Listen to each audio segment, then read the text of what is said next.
सारे देखण सुनण वालों को मासी दा बहुत बहुत सलाम। ते मेहरता मोहम्मद दा यो है भी कमेंट आखे मासी अल्लाह दा वास्ते ही माफ़ी दे चा सदके थी मां तेरे तू मैं कोई दसा भाई मासी ते को केड़ा फाल ही खड़ी है गल घोटू पोवी मैं ते को कोई फाल है मैं तेरे नासा लिबियन या मैं ते को की ते जो तू मैं ते को माफ़ी देवा चाहे ना तू माफ़ी दे पहले काबिल है ये तो दसा जो मैं ते को माफ़ी देवा अपने करतूत पहले डिठे करो ना बात मेरे को माफ़ी मंगी करो ठीक है ना। पहले जन आदन ना जी कम ही ना करो कि थोक माफ़ी मंगनी पवे ठीक है ना। अपने जे ना अपने तरीके वो सारे ठीक करो ये जर तुसा जने बने वधे वे ना वड्डे मासी दे अगू बने जे बन के इतना वड्डे उस्ताद बने बैठे होंदे वे ये सारा दिन तू चेक फेसबुक ते आने पोड़ पोड़ के जरिए मासी को डेधरा ने हर वेले मासी दियाँ वीडियो ते कहीं वेले कैसे देखो अम्मा फोन कर कर तेरी जरिए वो तंग थी पई है तैं ना तो उको मान के तो तू उको ना हकीम को घिने वेंदा ना तैं उको यो करवाया उनको दवा दारू उदा घिन के देना ते तू वत था बह के मेरे को माफ़िया मंगता बैठे हैं मैं को बीबी की ताई फ़ोन तेरिया लयन शिकायत तू जरिया है ना मुछा को तेल ला के था बैठे थे तो चंगा कड़ाई बैठे ये अपने करतूत ठीक करो ठीक है ना। नहीं तो मासी जरी है ना माफ़ी शाफ़ी अला मेरे को खाता का नहीं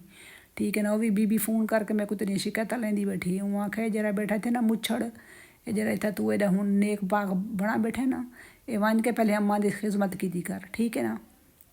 अम्मा को तू नाराज़ की तरह ने अपनी को तो इतना मासी को तू माफ़ी मंगता बैठा ये माफ़ी मान के अम्मा को मंगे हाँ चा ना तो ते को जरी है ना वो माफ़ी अल्लाह को भी माफ़ी देवे हाँ तो तेरे के हालात ही ठीक थी मुझे ना ठीक है ना। तो ज़ार को जरा तू जलील की थी पे ना वो भी मेरे को सारा पता है सीधा थी वनो तो अपने काम जरिए ना वो ठीक करो सारे ठीक है। जाली शोदियाँ रन्ना को तुसा तरकई पै उथा सारा दिन तुसा फेस ते चढ़े बैठे रहंदे वे फेसबुक ते उथा थोड़े घर वाले जे वो हूँ जाल तेरे इंतजार करती बैठी भाई किनते गई ऊ मेरे को फ़ोन किया आखे हर वेले मोबाइल इंच कच्छ च पई पाती बैठा होंगे बोझे चो मोबाइल करता 2 मिनटा बाद तो सारे दिन मोबाइल दे विचों इवें लगता जिवें कि तो मोबाइल चो थोड़ा कोई सोना निकलना है खुदा दे बंदो मान के कई काम दा काम शम कीता करो कि मासी दे पिछू पेश पै गए सारे ना मैं कोई करे सौ को सवाए मासी को यो करन दे थोड़ा कई काम का नहीं हर वेले जे कूड़े खो था मासी ते कमेंट की बैठा है ना मैं तेरे के तेरी मैं मंझ खोलिए जो तू मेरे पिछू आया कह दे इतना कमेंट लिखता बैठे मेरी तरफों जिमें तेको माफ़ी है 7 सलाम इन मेरे ठीक है ना। एदा तू माफ़ी मंगण वाला मरहटा सामने आवे ना मैं तेरे चंगे नासा लिबा हूँ तू माफ़ी मंगता बैठे माफ़ी चाहना जे रहना ही मैं मुख दी मासी जरी है ना माफ़ी नहीं देंदी ठीक है ना। ज़रा नासा शा सारा गड़ना मेरे को पता लगे भाई तू माफ़ियाँ मंगता बैठे मेरे को ठीक है। तो हूँ जे कमेंट है ना सुने सुने कीते करो कि चंगे कमेंट करो मासी को थोको मेरिया काम दी गल दसिया तो अगो अपने कमेंट देखो किस गाल की माफ़ी है भी तो दस ना तेरे करतूत वैसे माफ़ करने वाले हिंद तक ना पर चलो आधा तो माफ़ कर देनी अल्लाह माफ़ी देवी चलो हसदे वसदे रहो। मासी जरी है ना अज डाढ़ी सड़ी बैठी है ठीक है हूँ ये जरे ना पतीले मांझ के ही बैठिया